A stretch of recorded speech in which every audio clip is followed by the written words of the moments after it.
Hello, Charles. Chov Beis Amud Aleph, gentlemen. And let's have a look. A new Mishnah, new Perek. Interesting.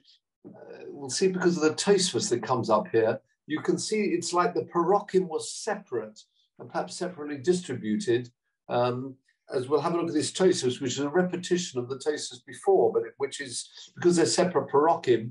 It sounds like perhaps they were set up, bound in different ways. I mean, we're talking about the Rishonim here, going into the 13th century. So how things were bound, but we'll come to that in a minute. Next, the Mishnah, Im Einon Makirin. We're now talking about the witnesses. We've spoken, well, there's a lot more to talk about when it talks about the Eidim themselves, but we're on the way.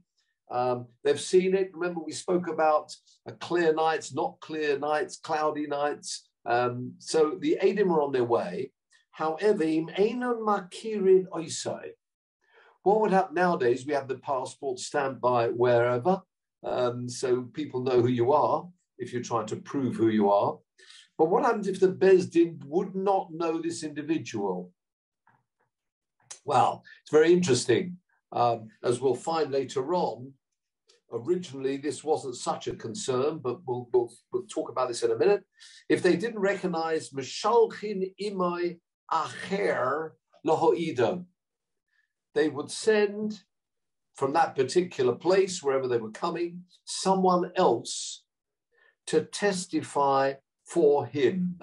To testify, I can vouch for this individual. In other words, obviously the person coming to the Beis Din in Yerushalayim was well known to them. So an individual who was well known would come. I said we didn't have any passports. And keep going. Well, before that, have a quick look at Tosfos. So somebody else known to the Beis Din in Yerushalayim would come along to vouch for the aid. The Oisai Acher, says Tosfos, the first Tosfos of the Perek.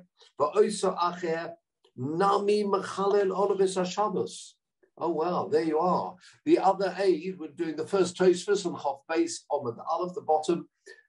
The other aid, of course, well, no, the person who would be vouching for the aid. So, in other words, the aid saw the moon. He wants to go to the Beis Din. The Beis Din may not know who he is. If they don't, they would send somebody from that local area, someone well known to the Beis Din in Yerushalayim. So you'd have to find someone like that.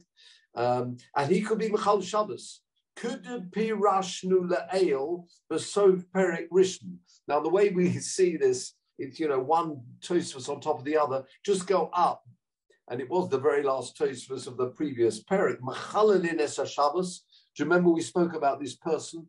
Perhaps he wasn't capable to walk, so they would take him, they even carry him. And there we said, Eidim Shoro es HaChodesh. These the Eidim. Look at, I'm doing the previous Tosfos. Afilu Eidim Hami'idim Aleim. Even those people who are testifying about the witnesses themselves.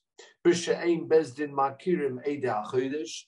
If the Beis Din in Yerushalayim would not know those people who are coming to testify having seen the moon, Machalelin es HaShabbos Lohoid Aleim.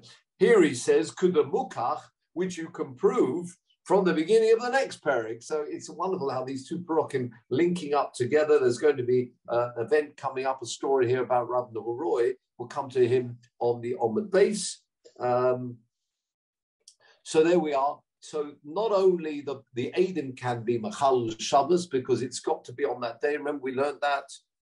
Similarly, otherwise it would be pretty pointless an aid being Machal Shabbos to say that they saw the moon. If indeed the Beis Din would not know who they are and wouldn't recognize those Eidim. So clearly you're allowed, just like you're allowed to transport him on the Shabbos, you're allowed to help him and get him to Yerushalayim on Shabbos. Similarly, the person vouching for him could do the same. Now, continues the Mishnah. Borishoina. Originally, at the beginning, Hoyu makablim eidus hachodesh mikol odom. There's a famous rule. We talk about a chazaka and a cheskas kashrus. Everyone, until proved to the contrary, every person has a cheskas kashrus, which means we will assume someone is a kosher aid, unless we know to the contrary. Someone who comes, we will assume that they are, as I say, they've got the chazaka of being a kosher person. Remember, we talk about from last week, there were various individuals who we wouldn't accept as Eidim, particularly talking about certain crooks and criminals, and even we said midrabanon, but a person coming to Bezdin would normally be accepted. However, continues the Mishnah, Mishekilkalu habayasusim. This was a sect who believed in Torah Bichsav and not in Torah Shebal Peh. In other words, they didn't accept the ways the rabbis interpreted the psukim, and therefore they were in many instances quite keen to try and disrupt and fool the Bezdin, these Baisusim, so that they had their ulterior motive. They wanted something for themselves. Now, we'll see about this in a minute. So these Baisusim caused havoc. Mishekilkalu. They often came to Bezdin saying that they'd seen the moon when really it wasn't seen. We'll see why they would have done this. But anyway, from that time when people seemed to try and fool the Bezdin, that they've actually seen the moon, Hiskinu, that's when they instituted Shelo Yehi Makablim Elomin Ha Makirin. They would only accept witnesses from those that they actually knew, recognized. Have a look at Rashi, please. Im Einon Makirin Oiso. So the beginning of the Mishnah is actually talking about what happened subsequently, where they looked for people to not just recommend these Eidim, say that they could, vouch for these Eidim. Rashi explains it very clearly. Im Ein Bezdin Makirim Eso Eid. This person coming from the outskirts, he happens to see the moon, not known to the Bezdin. Im Ein Bezdin Makirim Eso Eid. Im Ne'eman. That's the point? Whether he's trustworthy or not. So remember, the Mishnah explains initially everybody's trustworthy. Innocent until proven guilty. Similarly, everyone has a chazaka, what's called a cheskas kashrus. A default position is an individual is a kosher aid. But as we explained before, there were times where people tried to fool the Bezdin, in which case they made a new ruling. They actually had to recognize and know the people who were coming saying they've seen the moon. Continue Rashi. If they didn't recognize Im Ne'eman V'Kosher, who whether he was in fact someone who was a witness that is upstanding and could be accepted, Meshalchin Bezdin Shebe'iroi. The Bezdin, presumably a smaller Bezdin, they would send people. Remember, he's coming from further away. They would send, and this not necessarily on Shabbos. I know the ruling that we saw in Tosfos means that they could desecrate the Shabbos, but even on any other occasion, they would have to come. If the Bezdin did not recognize the witnesses, then other people would come to have to vouch for them, and they would send Acher Imai. And what would that Acher do? Says Rashi, Lahoid Olav Lifnei Bezdin, to give testimony in front of Bezdin, Hagodol Shabam, which was in the Beis HaMikdash area. Some people change this word. I see the Rashash does. This should say, Lifnei Bezdin Hagodol, Shemekadshin Es HaChodesh. That's what this Rashi should say, according to other texts. Which means that you're coming to the Bezdin in Yerushalayim that has the power to sanctify the moon. So in front of those people, you'd be sending people to, ratify and say that trustworthy, the witnesses coming are trustworthy and upstanding individuals. Okay. What was this? Norma, can I just ask something? Do they have a list of registered kosher Eidim? I mean, what does it mean? What does it mean a Makirin or something? I mean, there was no. It sounds like from here they were just people they knew. Makirin, I say. I mean, we're not talking about photographs here. So if you well known to the Bezdin, that was good enough. It's very clear from the Rashi, Makirin, or the Rashi itself and the Mishnah. They had to know him. So people, the potential is of hundreds of people all over the country, isn't it? I mean, it's not. Oh, absolutely, yes. Whoever's coming, and therefore you'd have to have these other people upstate, or people who are known to the Bezdin. So I suppose it would be, the local rabbi maybe would have to go down if he's well known to the Bezdin Hagodl in Yerushalayim. Yeah. So that would be the Acherim, you mean, a sort of.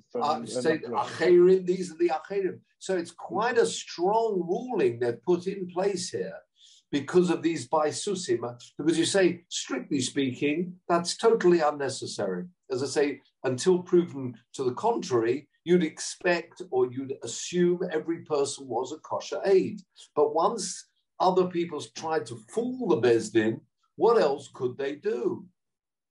So the only way to do this was to have people coming and say vouching. What was the issue about these Baisusim? Why were they so keen to disrupt the Bezdin? Now, do you remember we mentioned, have a look on the next Omud. We've got Chof Beis, Omud Beis as well. I know we're jumping, but it's worth seeing the Rashi. It's about 12 narrow lines down on Chof Beis, Omud Beis, which I think you've got. It came through as an attachment. If you've got the Gemara itself, you've got the Gemara there. Chof Beis, Omud Beis. Have a look at the Rashi that says Lahatos es hachachomim. The beginning of the line is hachachomim. Have you got it? A bit of a thumbs up from somebody saying they'd found that Rashi. Thank you very much. So Lahatos says these are the Baisusim. Now, why were they so keen? I mean, what does it make whether Rosh Chodesh is on a Tuesday or a Wednesday, or just, to try and cause trouble? They're just troublemakers. There's a bit more to it than that. Look at this Rashi, gentlemen. The beginning of the line is Hachachomim. She'ira Yom Shloshim Shel Adar b'Shabbos. For an example here, imagine the 30th of Adar, when we are in Adar, of course, Adar Rishon. Yeah, so happy Purim to one and all. No masks on, I noticed, but okay, hopefully. Yes, She'ira Yom Shloshim Shel Adar fell on a Shabbos. Right? The 30th of Adar fell on a Shabbos. What's special about that? V'lo nireh chodesh bizmanoi. The moon was not visible on that night.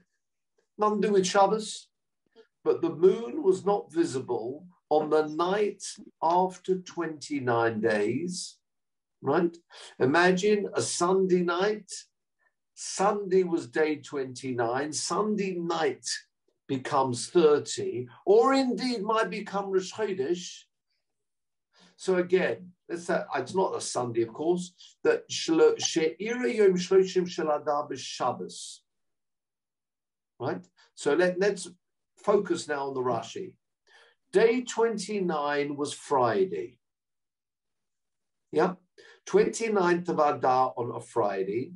Friday night, therefore, is Yom Shloshim. Of course, there's an option. It's either day 30, or if the moon is visible that Friday night, then Shabbos now becomes day 1. So it's either 30, if the moon is not seen. If the moon is seen on that Friday night, they will come, they will tell Bezdin on Shabbos, and of course they can break Shabbos for this. And Bezdin will then announce that Shabbos is day 1. Okay? V'lo nireh chodesh bizmanoi. Imagine that Friday night, the moon is not visible. Fine. What would happen, therefore? Shabbos would be day 30. It's either going to be a 30-day month or a 29-day month because it's 29 and a half. So some months are 29 and some months are 30. We'll never have a 31, 29 or 30. Okay? So, Vahabaisusim, these baisusim, misavim, interesting lashon of Rashi, misavim, they're very keen. They're full of time, interesting language. In misavim, they're very keen. They want sheyehei rishon shel Pesach on a Shabbos. They are very keen that Shabbos, the first day of Pesach, that means the 15th of the month, should be a Shabbos. That will only happen if day 1 of Nisan is on a Shabbos. Agreed? Yeah. Why are they so keen on having Pesach on a Shabbos? Now, you may remember the Psukim. There are a few Psukim that we've got when it talks about, the Omer talks about Mimocharas HaShabbos. Usfartim lochem Mimocharas HaShabbos. People may remember that posuk. Now that word Shabbos, Peter, you may want to put people on mute. There's some sounds coming through. Yeah. That word Shabbos doesn't actually mean Shabbos. And the Chachomim learn it out. There are plenty of proofs that Shabbos means the day after Yom Tov. It's considered like a Shabbos, and lots of halachos we learn from that. But the word Mimocharas HaShabbos in reference to Pesach does not mean Shabbos. Okay? The Chachamim learn that out, and they say that's called Torah Shebal Peh. You look at the posuk itself, it sounds like the day after Shabbos. Now, according to the Baisusim, when the posuk says the day after Shabbos, they take that very literally, that it means the day after Shabbos. So continue this Rashi. They are very keen. She Yom Rishon Shel, beginning line Shel Pesach b'Shabbos. Kadei shetahei hanofas ha'omer, the waving of the Omer, and in fact Sfiras ha'omer be'echod b'Shabbos. They are very keen that should happen on a Sunday. But Atzeres, then Shavuos will also be be'echod b'Shabbos after having 7 full weeks. Look, why? Remember the waving of the Omer offering, the barley offering, in the Pasuk says, Mimocharas HaShabbos.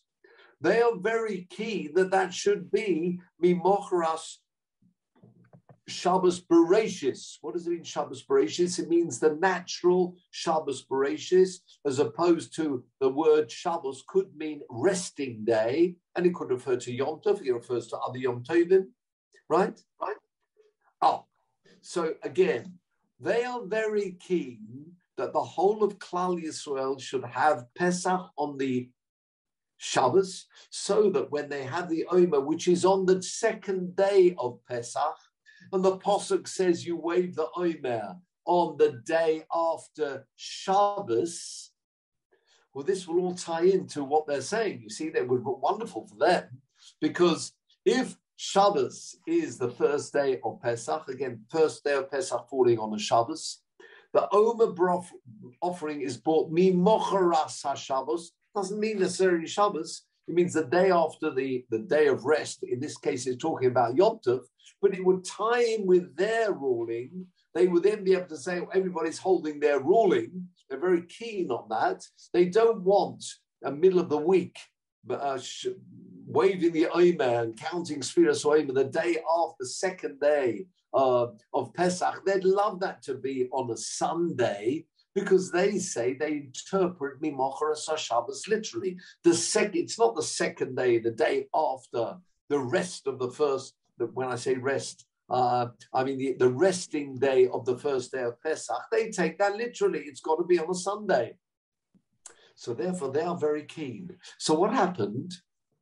Imagine, again, back to our case, Friday night, is the night after the 29th. So in other words, it's either going to be 30 or day 1.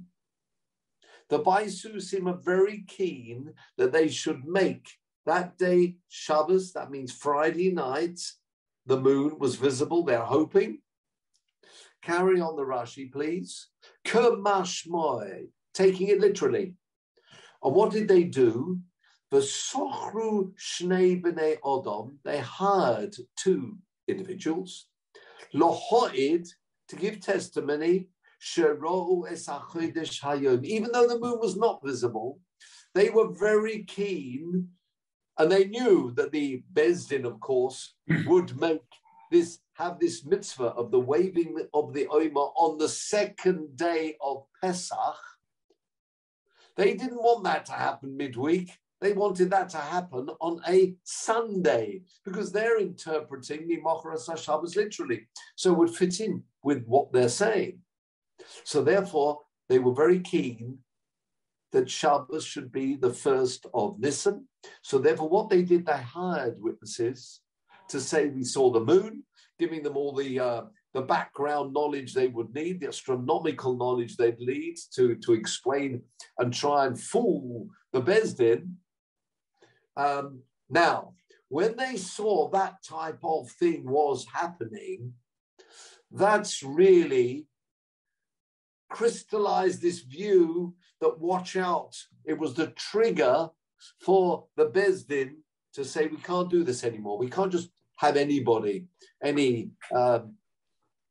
say Tom, Dick or Yankel coming along to say that they've seen the moon. We can't just have that if we don't know who that person is, because he may sadly be one of these Baisusim trying to fool the Bezdin for whatever purpose.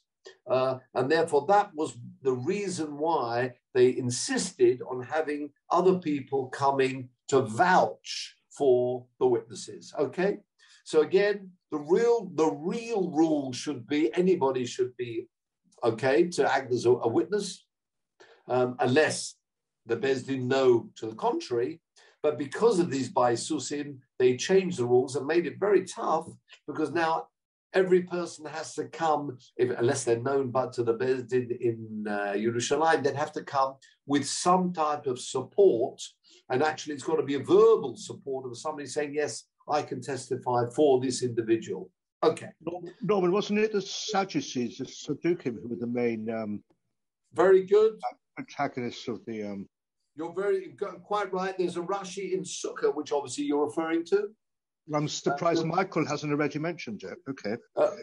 Yeah, well, he was giving you a chance this time, I think, as it's being recorded. And then quite right, the Rashi in Sukkah, which Michael's favorite, the Rashi there says Baisusim and says Hein Sadukim. They are part of this Sadducees group. So some come from Baisus and Sodok. There were 2 groups, they're coming, but they're all under the same banner, really, which means the label is, as you quite rightly say, it's Torah Shebichsav, and they did not accept the Torah Shebal Peh, so they would take everything literally, which is what you cannot do, of course. Okay? On we go. Point. I mean, just sorry, one other point. I mean, a few weeks ago when we asked why certain Sunim Eidos, and we asked what is the Nagea B'Tova, and I think you gave some other reasons other than, because they weren't talking about Sfirsa Omer there, there were some other reasons why witnesses... Oh, they might just wonder. Yeah, we did say that some, just trying to and cause havoc to the Bezdin, try and dismantle the power of the Bezdin. I can't remember. There was some other... You didn't give Yes. You're quite right. There were some other things that now we mentioned earlier. Maybe it'll come back to us as we go through the Baisusim. Yeah. Norman, quick question. Yes. If it was not the 30th of Adar, so I mean here it's only talking about early Latot Tachamim She'ira Yom Lamed Shel Adar, but any other day, what would have been the problem? Yeah, very good. You're quite right. Absolutely right. You have to say this was the trigger to show that there may be other reasons why they're trying to do something just really to dismantle and cause havoc with the Bezdin. It's true. It just showed, I think that the point there was, it showed it was possible and therefore they will worry about other people with their own intentions in mind.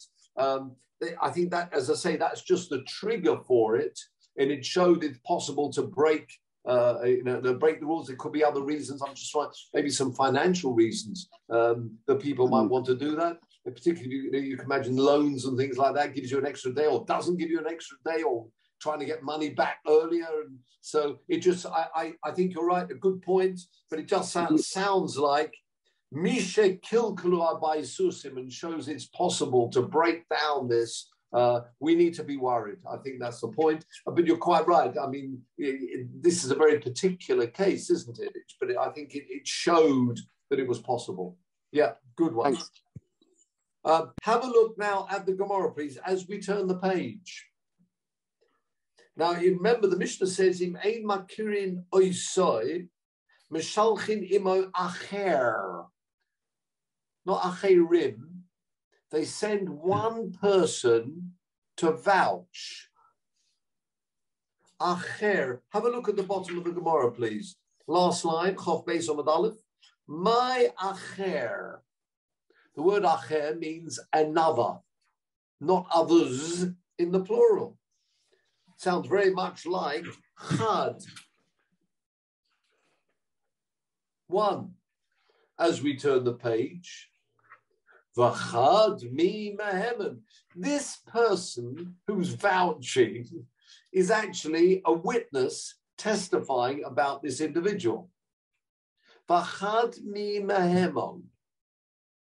Is one person to vouch for the Eidim sufficient? Have a look at Rashi, please, on the top. V'chad mi mehemen lahachshiroi, to make this aid into a kosher, a lachshiroi lozer becheskas ne'emon. What does this person vouching want to do? He wants to say that this person, another witness who actually saw the moon, is a reliable, trustworthy individual, and he's got a cheskas ne'emon. Remember, normally everybody has a cheskas ne'emon, but we can see that it's possible with these baisusim and others to try and cause trouble. So if we need to be certain, that's what he's doing. But since when is one person allowed to testify? You've got to have two. Typical examples about any event. If you're talking about testimony, we spoke about the witnesses themselves. You've got to have two to say they saw the moon. This person who's vouching is really giving testimony. But more than that, continue the top line of the Gemara. Tani, we got a brisa. Unless you want to say that maybe this is different for some reason, the testimony you're giving about the moon and the people vouching for that person who saw the moon, maybe this is a slightly different category, because if we say, strictly speaking, you don't really need them, it's only because we're scared. Maybe the Chachomim were lenient with what, but it's not true. For Tanya, we've got a brisa to prove that you need two people. Why? Maise, it happened. Shebohu, it's a brisa. Bohu va'edov imay lahoedolov. It's a brisa just saying what used to happen after the story of the baisusim, that this individual came va'edov, together with his witnesses with him to testify about him. So there you are. You've got to have two people to testify. Why does it therefore say acher? Yeah? If he's not known, he brings one person, acher, to testify for him. And we've got a brisa very clearly saying it actually is more than one. He's got to bring two, as we always have two witnesses in all events. Apishnai made him Yokum Dobo. Omer Rapapa. Rapapa explains this word acher means another what. Now we've translated acher, and you can see here the Rashi on top. Ma'aseh sheboho eid lifnei bezdin b'Shabbos. I think that's what this price is all about. And it's showing you as well that he could be Machal Shabbos. But by the way, Lahoid al HaChodesh, to give testimony, then this is the crucial piece. Second line of Rashi, the Eidov Imoy, Eidov in the plural, Lahachazikoinemon, to ensure and give him a chazaka of being trustworthy. His witnesses came with him. Have a look at the Gemara now, second line down. Omara Popamai Acher. We've mistranslated it. It doesn't mean another individual, but what does it mean? Third line down. Zug Acher, another pair. So he the witnesses, and he needs another pair. Hochinami mistabra, says the Gemara. It seems quite logical what I just said, says Rav Papa. If you don't say that,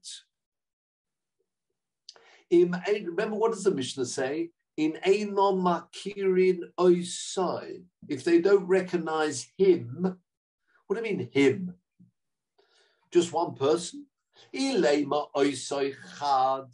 If you're telling me there's only one witness coming to testify about seeing the moon, Vachad mi mehem, on there it's very clear that one will not be sufficient. Because if you remember the pasuk we mentioned so many times, remember the pasuk which is referring to Rosh Hashanah, and it says, Ki chokli Yisrael hu mishpot lelokei Yaakov. This word mishpot, it's judgment. And we're talking there about the Chodesh. The new moon is a mishpot, a judgment, not just a judgment for all individuals.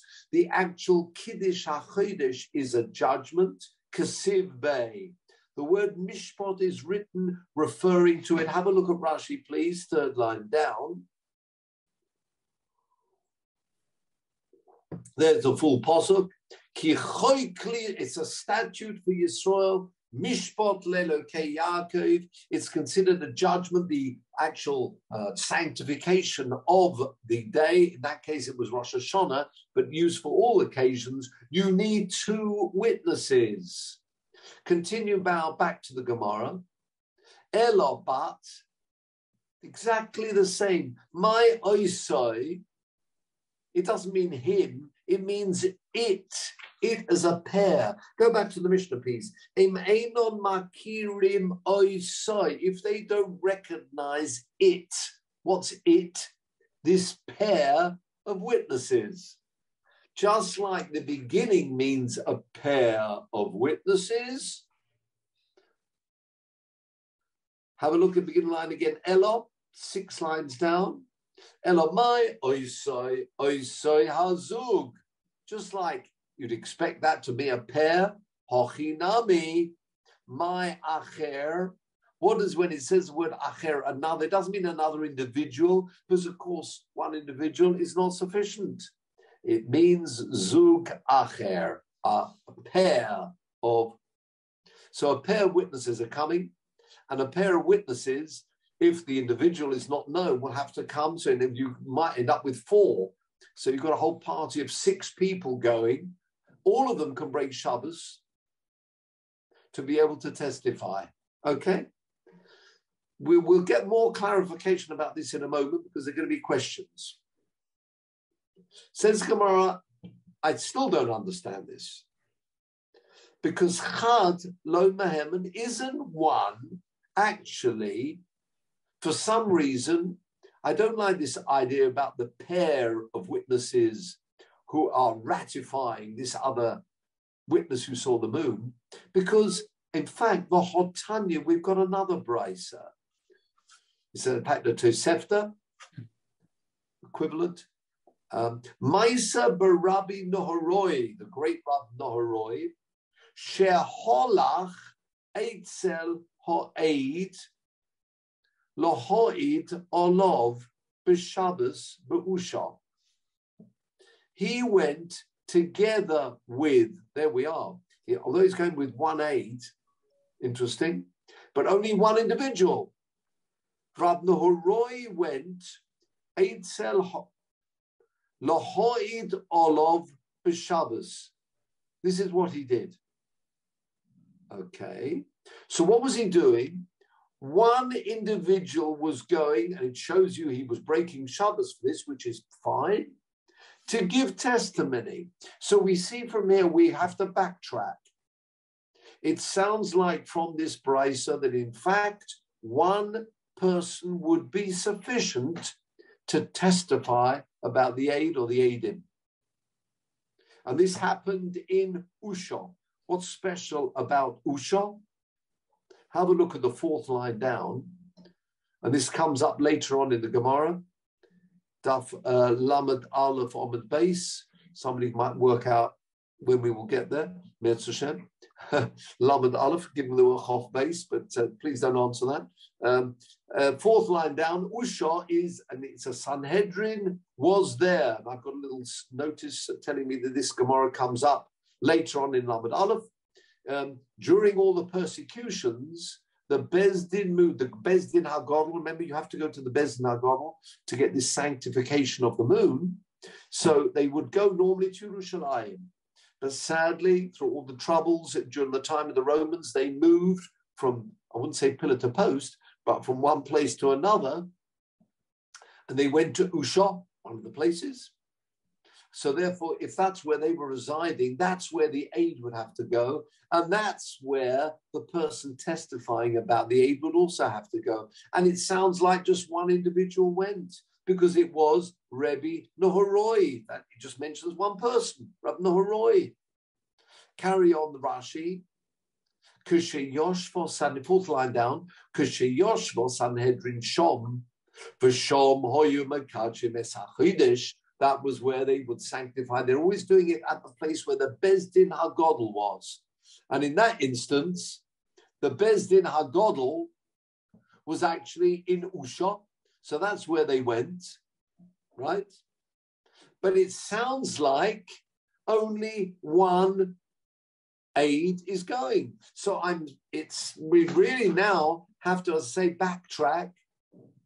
And although we thought that you'd need two aidim, it sounds like Rabbi Nahoroi was going there on his own. Omre, they answered this, and this will clarify this all to us. Rab Nahoroi, with the case of Rab Nahoroi, the great Rebbe Nahoroi, Sada Achrina Haba Bahadei, there was somebody else with him. For Hodoloi Choshible, why is he not mentioned?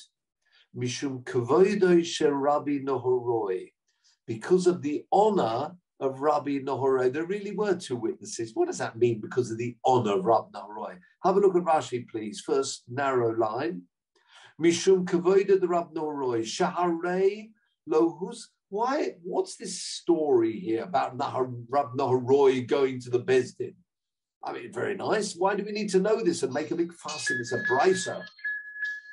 Says the Rashi, Shaharei Lohus Nahoroi Ela Lilmoid Mimenu. The whole point of mentioning this statement is to learn from him. She'odom godel kamoisei nohag hetabadovo.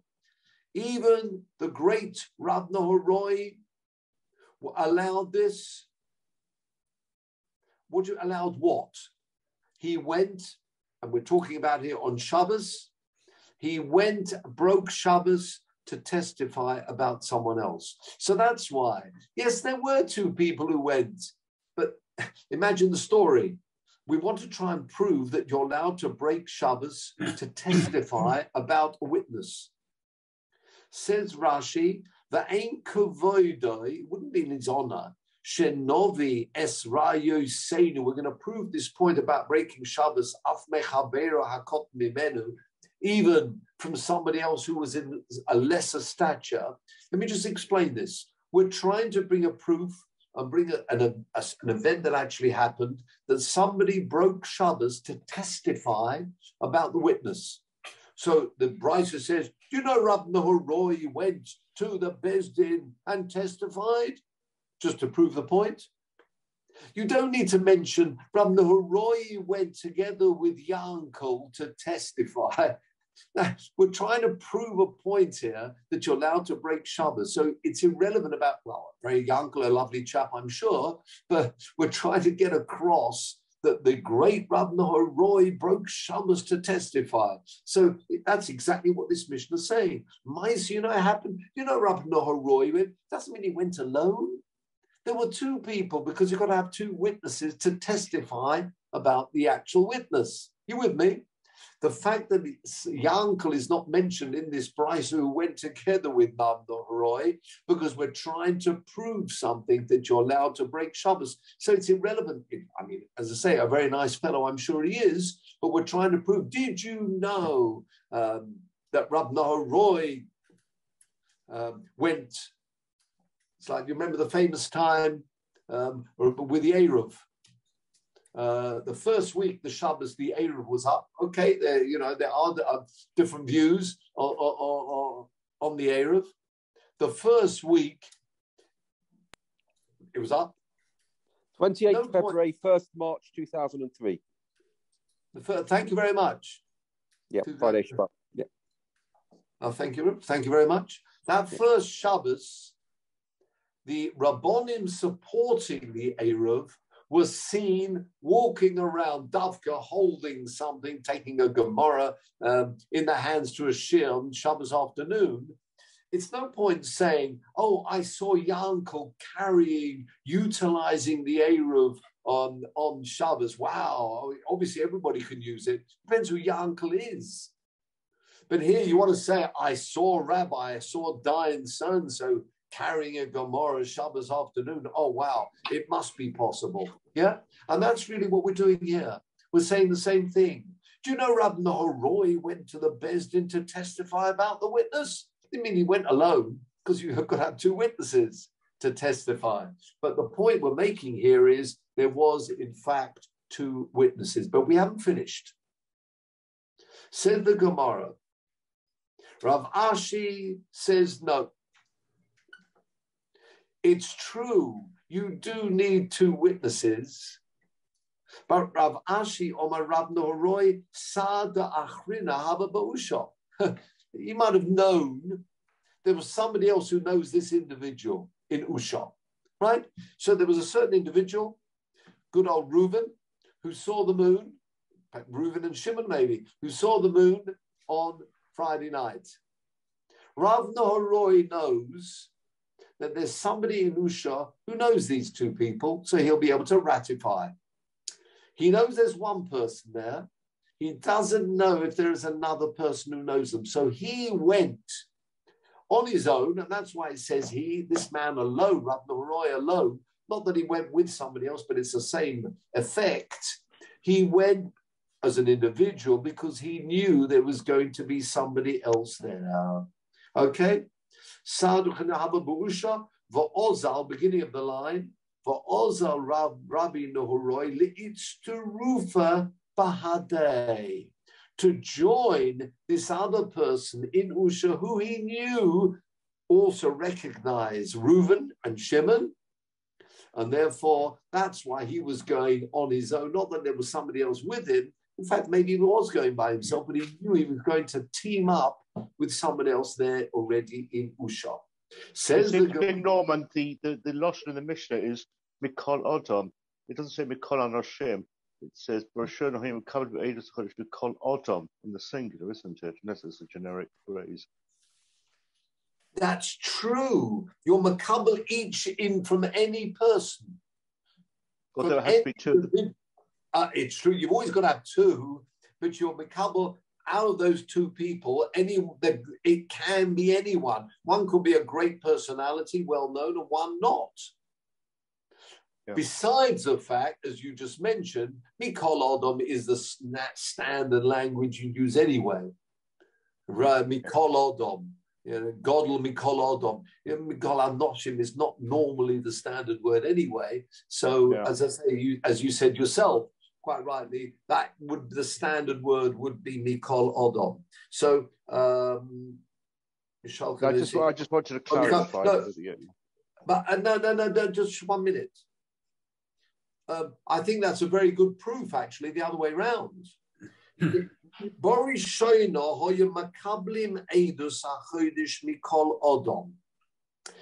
nobody doubts that the witnesses who are testifying about the moon, there've got to be two of those.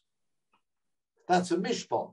We are only concerned with the two people who are testifying about the individual.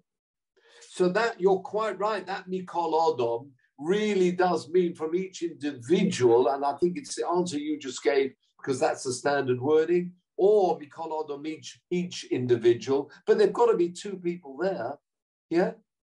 I don't know, maybe. So what this word Mikol Adam, it does mean on every individual, but there've got to be two witnesses to testify about the moon. That is absolutely clear. Yeah? Yeah. I didn't realize they have to take each person's testimony separately. There just has to be two of them.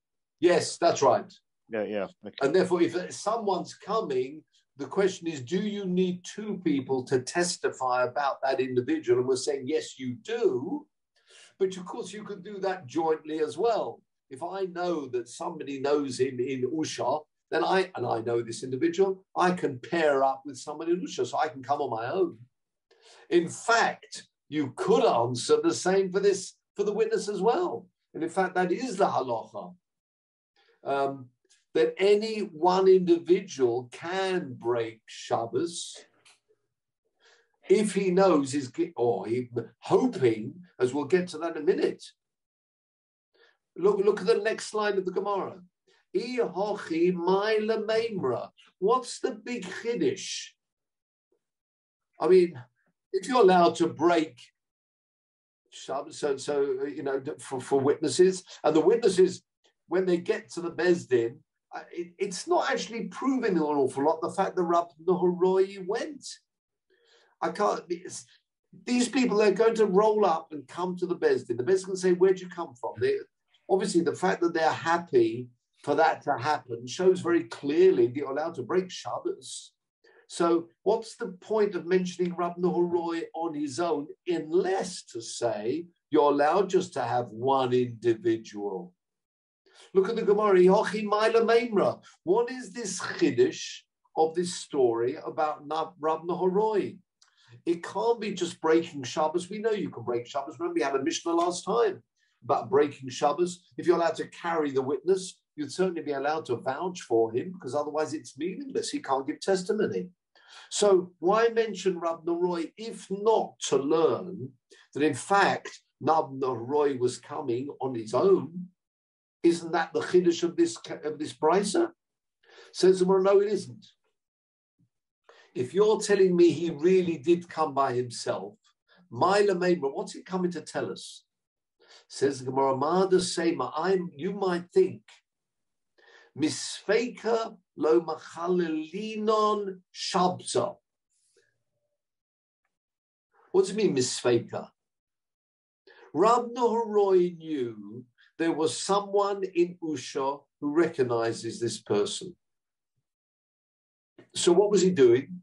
He was going to team up with another individual, that's why he went by himself, to testify about the individual. Says Rashi, misfeika. Why is it only a doubt that he can join him? Look at Rashi. Shema ein oisahoed b'beisai. He'll get to Usha and he'll find he's gone out. He's gone away for the weekend. Are you allowed to break Shabbos on a suffix of joining up with someone else? Yeah? That's the chiddush of this Mishnah, of this brisa. So what are we saying now? You do need two individuals. Rab Nahoroi went on his own. Why was he going on his own? He was going on his own for several reasons. Either we said maybe there was somebody else with him. We'll be throwing that out. We don't need that. It could be he was going on his own, but he was teaming up with somebody. If you're teaming up with somebody, what's the big chiddush of the brisa? The brisa saying that although he left and he broke Shabbos, he's doing that only, there's a suffix, there's a doubt. Maybe he won't find this chap. He's gone out whenever it is and can't find him. Nevertheless, he's allowed to break Shabbos. So that's very interesting. So now we can backtrack on everything. We can say that even then, and one aide who sees the moon can also break Shabbos. Why? A Sophic, he's hoping there's going to be somebody there that he can team up with. Similarly here, you do it. So in other words, you always need two witnesses, both for the vision of the sighting of the moon, and you'll also need two witnesses to testify for the witness himself if the Beis Din won't know him. But you can break Shabbos on the Sophic, that's the Chiddush, on a Sophic. You don't know whether you can team up. You don't know whether there's going to be another aid there, because the opportunity is to try and be Makadish the Chodesh, and to do that, you're allowed to break Shabbos, as we said before. Okay?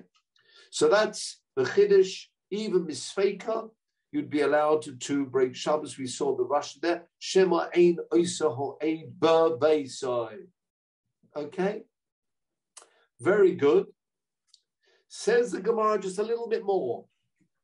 A couple of extra lines. Ki oso ula. Ula, also talking about giving testimony, but a different type of testimony. And until now, we've always seen that testimony is with two. Yeah, that's what we've learned today. It's always focusing on two witnesses. Now, ki oso ula. Ula came, where was he coming from? He was coming from Eretz Yisrael. Omar, and he said the following: Kitshuha leyarcha b'ma'arova.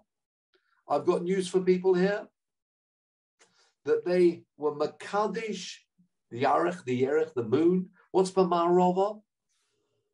In the west. Where's the west?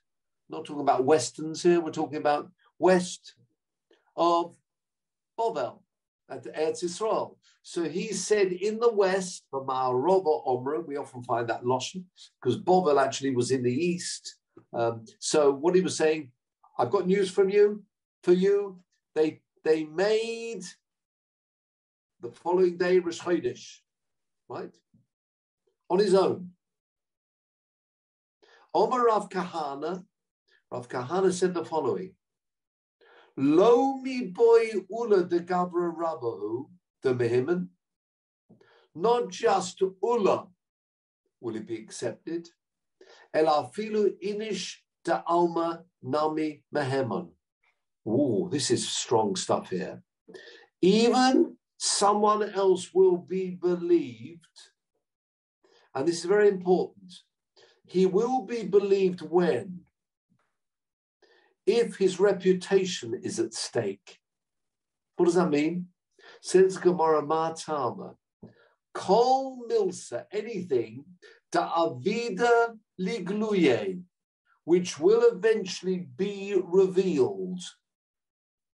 Lo meshakri bo insha. People do not lie about that, because they will be proved they've not told the truth. That's very important. Remember, with the case of the sighting of the moon, nobody can disprove, unless you make a mistake on the astronomy. If the moon could have been seen, remember, on that Friday night, and you say you saw it, as long as you can fool the Beis Din, it's never going to be proved that it wasn't possible to be seen or something. I mean, as long as you've done the calculations, you can never disprove that. But you will be disproved if you say, I was in Beis Din and I know that today is Rosh Chodesh. You'll be proved to be a liar. If you'll be proved to be a liar, then you're believed. That's very powerful. What actually did Ulla testify? I don't understand. He came up from Bovel.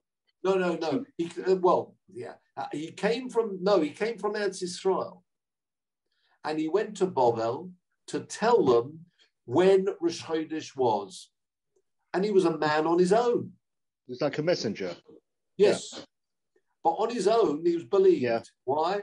Because something which will ultimately be revealed. Eventually, there'll be more people. He sounds like he was the first man to tell them this. They will find out sooner or later. And eventually, of course, he'll be fine to be found out that he's a liar. Yeah. If that's the case, then you believe someone. Interesting. It's an interesting point here. It's not actually giving a testimony as such. It's not like Eidos I saw the moon or testifying about an individual. This is just a fact which will be revealed a person is believed about. That's very interesting. So that's continue on the Gemara, and we finish with this. Tanya nami hochi. Bo echod, if someone comes, misoy olam, besoy olam, or misoy olam in the Bach, someone from the end of the world. Va'oman says, Kitshu besim es hachodesh, ne'emon, because it's a fact. That's the point. It's a fact, and a fact, as long as it's a fact that will be revealed and will eventually everybody will know whether it's true or false, then one person's going to be believing about a fact. And that's what we're saying here. Facts, people are believed about, even one person, and he doesn't have to be the greatest man. If otherwise a person's, otherwise he'll end up being a liar and everybody will know he's a liar. Therefore, a person would be believed to state a fact, and that's what we're saying here. So you're right, it's not exactly the same as the previous cases, but it's another case where, talking about witnesses, how many people do we need? About a fact a person is believed. We have something similar, actually, when you're talking about sometimes on kashrus, whether something's milky or meaty. Remember the idea of something dropping, let's say something kosher or something tray falling into something. The ruling normally is, if you can get somebody just tasting it, non-Jewish perhaps, and it's what's called mesiach lefi tumah, particularly if he's a chef and his reputation is at stake, then again a person would be believed if their, I'd say, reputation at stake. He says it tastes like this and it doesn't really. They'll say, well, you're not much of a chef, then are you? So therefore, when somebody will say something, more complicated, but where somebody's saying something and it will eventually come out one way or the other a little bit later on, then a person is believed to make that statement, because otherwise, I say, he'll be proved to be a liar. And with that, gentlemen, sorry on that word, to finish up, maybe just bring up Peter to this week's Sedra. Let's have a key only because it's such a well-known vort, but well worth seeing as it's this week's Sedra. How can we not? Beginning of key. While you do that, Norm, just Rabbi Neroy is one of the few names which is mentioned that which people still use, isn't it? There's Rabbi Neroy in. Rabbi Neroy, yes. Yeah, yes. But there's very few other Talmudic names which are. There's nobody's called Rav Meir or Shmai of Tanya. I don't know, Hillel. I see what you mean. Neroy, yes. Neroy. It is one of the few, yeah. I suppose because of the light of Neroy, yeah. Nahoroi, interesting. Shema, Shema, you do eat actually. Shema, you can, yeah, okay. There was what's your name? Shema. I haven't seen him for a long time. Grunfeld. Sorry? Shema Grunfeld. Yeah, how is he, by the way? You seen him around? Haven't for a long time, actually. Yeah, I have. You do? Oh, good. Yeah. Have a drink with him? Okay. Down in the southwest? No. Yes. So there are, but you're right. There are not many. Have a look, please. Oh, I love that word. The first posuk 12. Ki sisa es osh b'nei Yisrael ifkudehem. And the next word is Ki sisa es osh b'nei Yisrael ifkudehem. When you take the, remember this talking about the census, but not sanu. Oh yes, it goes backwards and forwards, isn't it? It's a sort of... But not just the word, look at it very carefully, even the neginas go backwards and forwards. Yeah. If you can have a look at the nosanu there, it's a kadmo va'azla. Yeah. Of course, well used for people trying to get donations from people. But yeah, the nosanu means, and they should give, we're talking about giving here tzedakah, giving, talking the machzah shekel. But nosanu, they should give, and of course it is a palindrome. I love palindromes. And there's perhaps the most famous of all the palindromes, v'nosanu, you give, and a person never loses by actually giving the stock, it will come back to him. So give it and don't worry about it.